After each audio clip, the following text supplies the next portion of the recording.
الحمد لله وحده والصلاة والسلام على من لا نبي بعده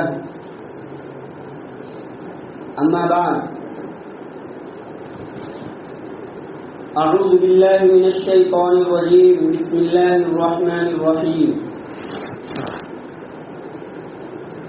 يا أيها الذين آمنوا آمنوا وقال تعالى في موضع آخر إنما يخشى الله من عباده العلماء وقال النبي صلى الله عليه وسلم العلماء ورثة الأنبياء أو كما قال عليه الصلاة والسلام.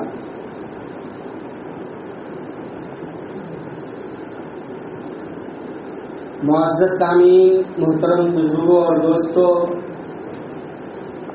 اور ملت اسلامیہ کے نوجوانوں،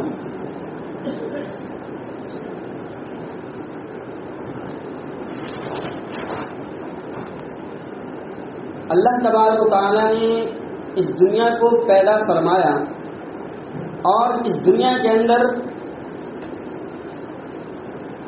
انسان کی ضرورت کی جتنے سامان ہو سکتے تھے ان کی ضروریات کو پورا کرنے کے لیے اللہ تبارک و تعالیٰ نے ان چیزوں کو بھی، ان اشیاءوں کو بھی پیدا فرمایا.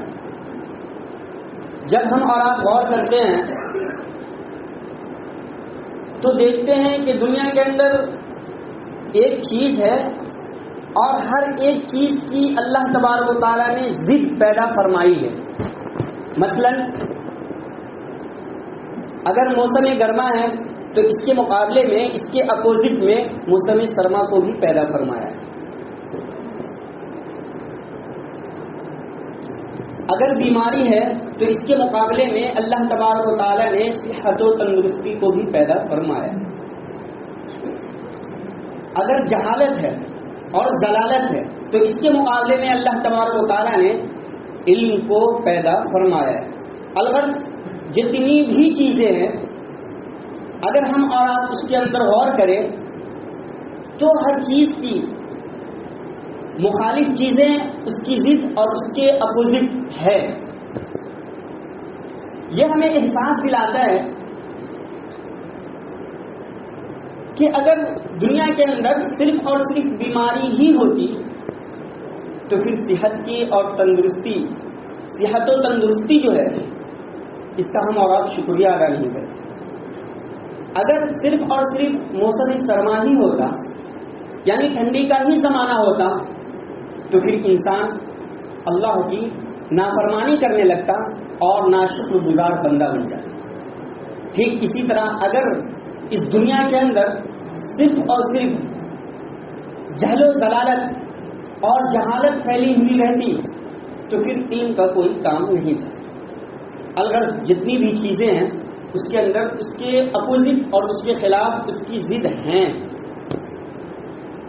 تاکہ اللہ کے نیک بندے ان نعمتوں کے حصول پر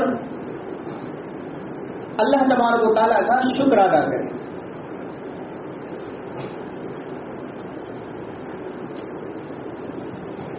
میں نے قرآن کریم کی یہ آیت پڑھی یا ایھا الذین آمنوا آمنوا. جب ہم میں سے کوئی، آپ انداز دیکھیے اللہ تبارک و تعالیٰ کا ایمان والوں کو سمجھانے کے لیے، جب ہم میں سے کوئی اپنے رشتہ داروں کو، فرض کر لیجیے اپنے لڑکوں کو، اپنے بھائیوں کو، اپنے والد محترم کو، اپنی جو والدہ محترمہ ہے ان کو، اگر کسی چیز سے کوئی بھی رشتہ دار ناراض ہو جائے، یا فرض یہ کر لیجئے ایک باپ ہے اور وہ دیکھ رہا ہے کہ جو ان کا لڑکا ہے اور جو اس کا لڑکا ہے وہ گمراہی کی طرف جا رہا ہے، نقصان دہ چیز کی طرف جا رہا ہے، تو جو والد محترم ہے اسے مخاطب ہو کر یوں کہتا ہے اے میرے بیٹے، یعنی رشتہ داری سے منسوب کرتا ہے، نام لے کر جلدی نہیں کہتا ہے. عام طور پہ یہ کہا جاتا ہے اے میرے لڑکے، اس طرف مت جاؤ، وہ گمراہی کا راستہ ہے اور یہ چیزیں تمہارے لیے آگے چل کر فیوچر میں نقصان دہ ہے اور تمہارے لیے مضر ہے. بیٹا کہہ کر کہتے ہیں. ٹھیک اسی طرح اللہ تبارک و تعالیٰ نے ایمان والوں سے ایمان کی نسبت دے کر اور ایمان کا واسطہ دے کر فرمایا ہے یا ایھا الذین آمنوا، اے ایمان والو ایمان لے آؤ. اب سوچئے یہ جو آیت کریمہ ہے صحابہ کرام رضوان اللہ علیہم اجمعین کے دور میں ہی نازل ہوئی، چونکہ اللہ تبارک و تعالیٰ کو معلوم تھا اور وہ ابھی کے جو حالات چل رہے ہیں اور موجودہ دور چل رہے ہیں، آنے والے زمانے میں کیا کیا ہوگا، اس کے متعلق اللہ تبارک و تعالیٰ نے فوراً یہ آیت نازل کر دی یا ایھا الذین آمنوا آمنوا، اے ایمان والو ایمان لے آؤ. ان سے مخاطب ہیں صحابہ کرام رضوان اللہ علیہم اجمعین سے، جو کہ سراپا مقدس جماعت ہے، جن کے متعلق قرآن کریم نے یہ اعلان کر دیا رضی اللہ عنہم ورضوا عنہ، اللہ ان سے راضی ہے اور صحابہ کرام رضوان اللہ علیہم اجمعین اللہ تبارک و تعالیٰ سے راضی ہے. اور دنیا کے اندر کیا چاہیے؟ دنیا کے اندر چاہیے یہ کہ ساری دنیا ناراض ہو جائے لیکن ہم سے اور آپ سے صرف اور صرف کیا ہو جائے؟ اللہ راضی ہو جائے. پھر ساری دنیا ہی خلاف کیوں نہ ہو کوئی فرق نہیں پڑتا. چونکہ ہم اور آپ یہ سمجھتے ہیں، میں نے پہلے بھی یہ عرض کیا تھا کہ ہم اور آپ نے یہ سمجھ لیا ہے کہ دین اور ایمان عبادت کے اندر اس کو منحصر کر کے رکھ دیا ہے. یعنی ہم نے نماز پڑھ لی، 5 وقت کی نماز ادا کر لی اور ہاتھ میں تسبیح لے کر سبحان اللہ اور جتنے بھی تسبیح ہے وہ پڑھ لیے، ہم یہ سوچتے ہیں کہ ہمارا ایمان مکمل ہو گیا. لیکن اللہ تبارک و تعالیٰ نے یہ آیت اتار کر کہا یا ایھا الذین آمنوا آمنوا، اے ایمان والو ایمان لے آؤ. ہو سکتا ہے تم اپنی سمجھ کے اعتبار سے اور جو اسلام کا دائرہ ہے اس دائرے میں ایک جز کو سمجھتے ہوئے یہ تو تم سمجھ سکتے ہو کہ ہم ایمان کے اعتبار سے مکمل ہے، کامل ہے. اور یعنی یہ کہ آپ نماز پڑھتے ہیں، ہم نماز پڑھتے ہیں، ہم یہ سمجھتے ہیں کہ عبادت کے اعتبار سے ہمارا اسلام مکمل ہے. لیکن اللہ تبارک و تعالیٰ مخاطب ہو کر یوں کہتا ہے کہ ہاں یہ تو ہو سکتا ہے کہ عبادت کے اعتبار سے تمہارا ایمان مکمل ہے لیکن معاملات کے اعتبار سے تمہارا ایمان مکمل نہیں ہے، معاشرت کے اعتبار سے تمہارا ایمان مکمل نہیں ہے. اس لیے اے ایمان والو ایمان کا جو تقاضا ہے، ایمان کا جو مطالبہ ہے، اس کو ہر جگہ ہمیں رکھنا چاہیے. یہ نہیں کہ ہم مسجد کے اندر آ رہے ہیں تو ہم سب مومن نظر آتے ہیں، ہم سب ایمان والے نظر آتے ہیں، اور جو ہی مسجد کے باہر گئے تو وہ ساری خرابیاں اور ساری برائیاں ہمارے اندر آ جاتی ہے. اگر ہم جھوٹ بولتے ہیں تو جھوٹ بولنے لگتے ہیں، جو ہی مسجد کے بعد ہمارا قدم جاتا ہے فوراً ہم غداری کرنے لگتے ہیں، بے وفائی کرنے لگتے ہیں، دوسروں کو دھوکہ دینے لگتے ہیں، دوسروں کی چغلی کرنے لگتے ہیں، دوسروں کی غیبت کرنے لگتے ہیں. یہ کہاں کا ایمان ہے؟ اللہ تبارک و تعالیٰ نے اس نقطۂ نظر سے یہ ارشاد فرمایا یا ایھا الذین آمنوا آمنوا کہ اے ایمان والو ایمان لے آؤ. اور قرآن کریم کی دوسری آیت ہے یا ایھا الذین آمنوا ادخلوا فی السلم کافہ، اسلام کے اندر مکمل طور پر داخل ہو جاؤ. اسلام کے کئی جز ہیں، کئی حصے ہیں، ایسا نہیں کہ ایک جز پر ہم عمل کر لیے اور دوسرے جز کو نظر انداز کر دیے، دوسرے ٹکڑے کو نظر انداز کر دیے، تیسرے ٹکڑے کو بالائے طاق رکھ دیے اور ہم اپنے آپ کو مومن کہلائے. یہ مطلوب نہیں ہے. ایمان کا تقاضا یہ ہے کہ ہر میدان میں اگر ہم مسجد میں ہیں تو مسجد کے اندر ہم مومن نظر آئے، اگر ہم مارکیٹوں کے اندر ہیں، بازاروں میں ہیں، وہاں پر بھی ہم مومن نظر آئے. اگر ہم کاروبار کے اندر مشغول ہیں تو کاروبار ہمارا جو لین دین ہے وہاں بھی ایمان نظر آئے. اگر ہم اپنے بچوں کی شادی کر رہے ہیں تو وہاں بھی ہمارا ایمان نظر آئے. یہ اگر انسانی چیزوں پر غور کیا جائے گا تب ہم کامل ایمان والے اور مکمل مومن کہلائیں گے. یہ نہیں کہ ہم 5 وقت کی نماز پڑھ لیے اور رات میں تہجد بھی پڑھ لیے لیکن اگر ہمارا معاملات درست نہیں ہے تو ہم اور آپ اپنے آپ کو یہ کہہ لیں کہ ہم دیندار ہیں، کچھ بھی لیبل لگا لے، کچھ بھی ٹائٹل لگا لے، لیکن حقیقت میں یہ ہے بالکل اصول فقہ کے اعتبار سے اور دین کے اصول کے اعتبار سے کہ ہم دیندار نہیں ہیں. آپ نمازی تو ہیں لیکن آپ دیندار نہیں ہیں. دیندار کا تعلق معاملات سے بھی ہے, معاشرت سے بھی ہے, عقائد سے بھی ہے, عبادات سے بھی ہے, اور زندگی کے اندر کن کے ساتھ کس طریقے سے پیش آنا ہے اور کس طرح رہنا ہے, کن کے ساتھ کس طرح وقت گزارنا ہے. ان ساری چیزوں میں اگر ایمان کو ہم ملاحظہ رکھتے ہیں, پیش نظر رکھتے ہیں, تب ہم جا کر کامل ایمان والا کہلائیں گے. آج ہماری یہی حالت ہے کہ ہم لوگ اول تو عبادت بھی مکمل طور پر نہیں کر پا رہے ہیں. اگر ہم تحقیقی جائزہ لیں,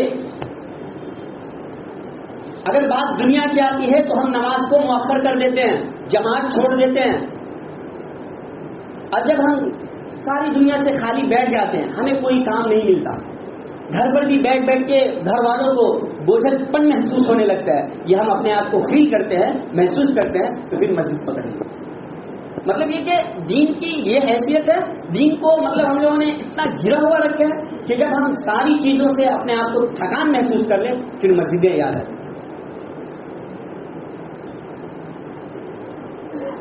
جی ایسا نہیں ہے, بلکہ یہ جو 5 وقت کی نماز ہے, میں یہ کیا ہے, کلمہ طیبہ, یہ جو کلمہ طیبہ ہے اس کا تقاضا کیا ہے, اس کا مطالبہ کیا ہے, زندگی کے ہر میدان میں ہر موڑ پر اس کلمہ طیبہ کو ہم رکھیں.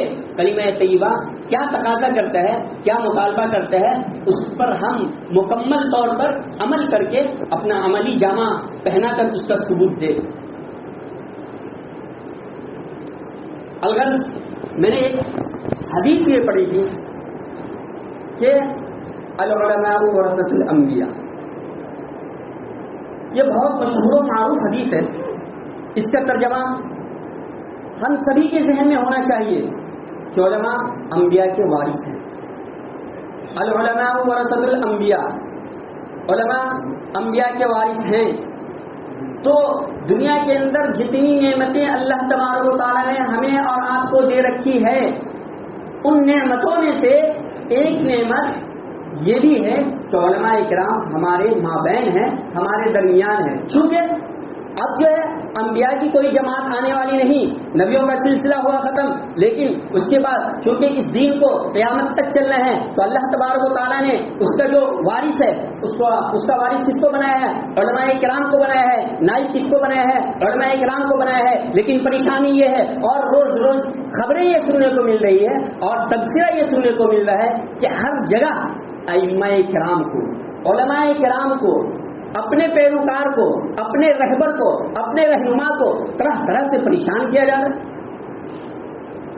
یہ جو حدیث ہے میں بولنے پر مجبور ہوا ہوں, اور یہ بالکل حقیقت بات ہے. آج جو ہمارا مسلم معاشرہ ہے, بلکہ سارا مسلم معاشرہ نہیں, حقیقت تو یہ ہے کہ جو مساجد ہے اور مدارس ہے, مدارس کے محتمین جو ہیں, یہ جو چھوٹے چھوٹے اور چلر مدارس ہیں, اس کے جو محتمین ہیں, اور مساجد کے جو کمیٹیاں ہیں, اور اس کے جو ٹرسٹ ہیں, ان لوگوں نے ابلیس سے وعدہ کر رکھا ہے. آپ اگر جائزہ لیں, ایک طالب علم جب مدرسے کا رخ کرتا ہے تو اس کو بھٹکانے کے لیے, ورغلانے کے لیے 1000 شیطان پیچھے پڑتا ہے. روزانہ شیطانوں کی میٹنگ ہوتی ہے. اس میٹنگ کے اندر شیطان سب سے کارگزاری لیتا ہے کہ تم نے کیا کام کیا, تم نے کیا کام کیا. ہر شیطان اپنی کارگزاری پیش کرتا ہے کہ میں نے ایک آدمی نماز پڑھنے کے لیے جا رہا تھا, میں نے اس کو نماز سے روک دیا. شیطان خوش نہیں ہوتا ہے. مطلب ہر شیطان اپنی کارگزاری پیش کرتا ہے کہ میں نے اتنے بڑے بڑے کام کیے, لیکن ابلیس خوش نہیں ہوتا ہے. ابلیس لیکن ایک چھوٹا سا شیطان بالکل میٹنگ لگی ہوئی ہے, کونے میں بیٹھے ہوئے ہیں, ایک دم گوشہ کناری اختیار کیے ہوئے ہیں. وہاں پہ چونکہ وہ یہ سمجھتا ہے کہ اتنے بڑے بڑے شیطان اتنے بڑے بڑے کام انجام دیے, اتنے لوگوں کو گمراہ کیا, اتنے لوگوں کو بھٹکایا, ان لوگوں کو تو پھٹکار ملی اور میں تو ایک چھوٹا سا کام کیا, مجھے اس پہ کیا انعام ملے گا. تو وہ اس شیطان سے جب ابلیس مخاطب ہو کر یوں کہتا ہے کہ تم نے کیا کام کیا, تم اپنی کارگزاری پیش کرو. اس نے یہ عرض کرتا ہے کہ میں نے تو کچھ ایسا نہیں کیا, لیکن ایک طالب علم جنہوں نے آج ہی مدرسے کے اندر ایڈمیشن لیا تھا, میں نے اس کو بہکا دیا. ابلیس اتنا خوش ہوتا ہے, ابلیس اتنا خوش ہوتا ہے کہ تو نے تو بہت بڑا کام کیا, یعنی ایک طالب علم کو بہکانے کے لیے، ایک طالب علم کو اس راہ سے پھرانے کے لیے تقریباً 1000 شیاطین پیچھے ہوتے ہیں طالب علم کو. کتنے؟ 1000 شیاطین پیچھے ہوتے ہیں. آپ سوچئے وہ طالب علم اتنا ان شیطانوں سے لڑ کر، چونکہ یہ ایک دن کا معاملہ نہیں ہے، روزانہ کا معاملہ ہے اور صرف 1 سال کا معاملہ نہیں ہے. یہ جو ہمارے ائمہ کرام نظر آتے ہیں، علماء اعظام نظر آتے ہیں، علماء کرام نظر آتے ہیں، 13 سال 14 سال ان شیطانوں سے لڑ کر یہ منبر رسول کا مقام و مرتبہ حاصل کرتے ہیں. یہ انہوں نے محنت کی ہے، اپنی خواہشات کو قربانی دی ہے. بیوی بچے مثال کے طور پہ ایسا نہیں ہے کہ جن کی شادی ہو چکی ہو وہ پڑھنے والا نہ ہو. ایسے بہت سے افراد ملتے ہیں، ماں بھائی بہن سب کی محبت کو قربان کر کے انہوں نے یہ مقام حاصل کیا ہے. اور خود ان کی یہ نہیں ہے، آپ نے دیکھا ہوگا گاؤں کے اندر سے، محلوں کے اندر سے، بستیوں کے اندر سے، شہروں کے اندر سے کروڑوں بچوں میں سے کسی ایک کا انتخاب ہوتا ہے. ہم میں سے ہر کوئی اپنے اپنے گاؤں کا جائزہ لیجئے اور تحقیقی جائزہ لیجئے. 100 بچے ہیں، ان 100 بچوں میں سے اولاً تو مدرسے کے اندر مسلم آبادی میں سے صرف اور صرف 1% بچے مدرسے پہنچ رہے ہیں. 99% جو ہے یہود اور نصارہ کی غلامی کر رہے ہیں. آپ یہ کہیں گے کہ یہود و نصارہ کی غلامی کیسے کرنا؟ چونکہ آپ نے اس کو اسکولوں کے اندر ڈالا ہے، یونیورسٹیوں کے اندر ڈالا ہے، اور وہاں پڑھائی کیا ہوتی ہے؟ عیسائیت کی پڑھائی ہوتی ہے، اسلامیت کی پڑھائی نہیں ہوتی ہے. تو جسمانی اعتبار سے اور ظاہراً تو ہم مسلمان نظر آ رہے ہیں، ہمارے بچے مسلمان نظر آ رہے ہیں، لیکن چونکہ اس کا عقیدہ پختہ نہیں ہوا، اس کا عقیدہ پکا نہیں ہوا، اسے یہ نہیں معلوم کہ اللہ کون ہے، اسے یہ نہیں معلوم کہ دوزخ برحق ہے، جنت برحق ہے، کیا ہم مرنے کے بعد دوبارہ زندہ پیدا کیے جائیں گے، اسے ان سب چیزوں کا علم نہیں ہے. کس کی غلامی جو گزار رہے؟ وہ یہودیوں کی غلامی گزار رہے ہیں، نصارہ کی غلامی گزار رہے ہیں. اب میں کہنا یہ چاہ رہا تھا کہ مسلم آبادی میں سے 99% اسکول جا رہے ہیں، 1% صرف مدرسے آ رہے ہیں. ان 1% بچے میں سے 100 بچے میں سے ایک بچے کا انتخاب ہوتا ہے. کون کرتا ہو انتخاب؟ من جانب اللہ، اللہ تبارک و تعالیٰ کی طرف سے انتخاب ہو کر ان بچوں کا انتخاب ہوتا ہے. اور یہ بچے مدرسے میں جاتے ہیں، پھر طرح طرح کی مسائل، مشکلات اور پریشانیاں کا سامنا کرنا پڑتا ہے، بھوکے رہ کر حفظ کرنا پڑتا ہے. ان ساری چیزوں کو قربانی کر دینے کے بعد چونکہ اس کا اپنا فیوچر معلوم ہے کہ اس لائن میں، دینی لائن میں ہمارا کوئی فیوچر نہیں ہے، ہماری کوئی دنیا نہیں ہے.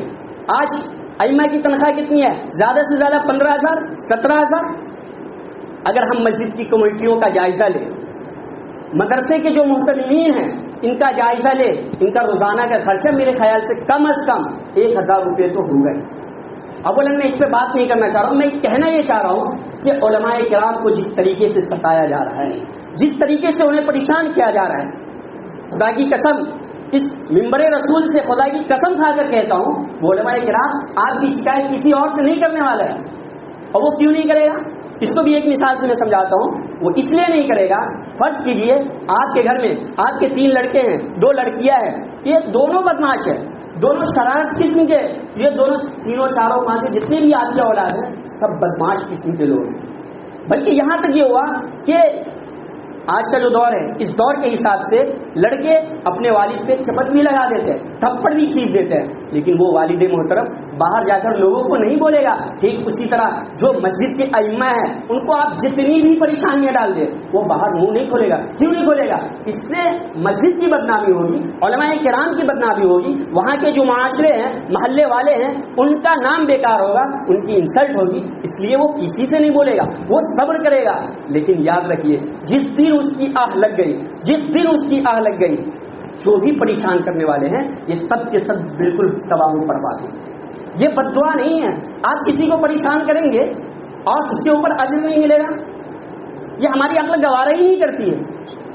میں آپ کو عرض کرتا چلوں، یہ واقعہ کوئی ابھی کا نہیں ہے. حضرت سعد بن ابی وقاص رضی اللہ تعالیٰ عنہ سے کون واقف نہیں ہے؟ حضرت سعد بن ابی وقاص رضی اللہ تعالیٰ عنہ تمام صحابہ اکرام میں، تمام صحابہ اکرام کے متعلق آپ نے سنا ہوگا، ہر ایک کی زبان پر یہی نعرہ تھا، نحن فداک ابی و امی، یعنی آپ علیہ الصلوۃ والسلام کو یوں کہہ کر کہتے تھے ہمارے والدین، ہماری ماں اور باپ آپ پر فدا ہو. جن کو کہا کرتے تھے نبی پاک صلی اللہ علیہ وسلم کو کہا کرتے تھے. لیکن حضرت سعد بن ابی